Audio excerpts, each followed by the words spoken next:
चढ़ाई छौरा प्यार के पहाड़ा। अच्छा ले दे के मजा नहीं मिलो मी दोबारा। अरे मिलम गे चल झूठा सती सवितरी छोड़ी बोलो ही अनेर गे तोहर तो गलिया छुअले हो तो लइका ढेर गे बुझली।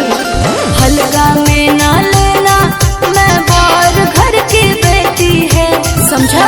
सूरज उगने से पहले जैसे लाली देती है तो छोड़ी पटाने से पहले तो गाली देती है।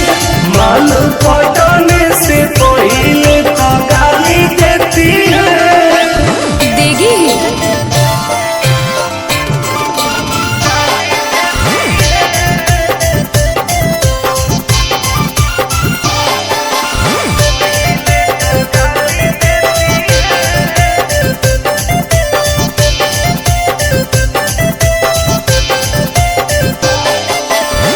दूरे तू रहिए नहीं आई है हमारा पास रे।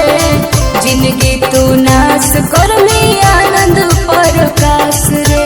विश्वास कले ना कर ओई बहु अपना पावर में तो घट जैतौ घाटाना।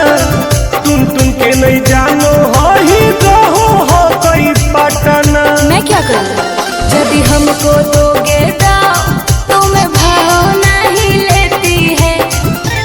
अरे बात में चटेला लाली देती है। छौड़ी पटाने से पहले तो गाली देती है। माल पटाने से पहले तो गाली देती है। लड़कियां ऐसे ही पहले गाली देती है। अच्छा।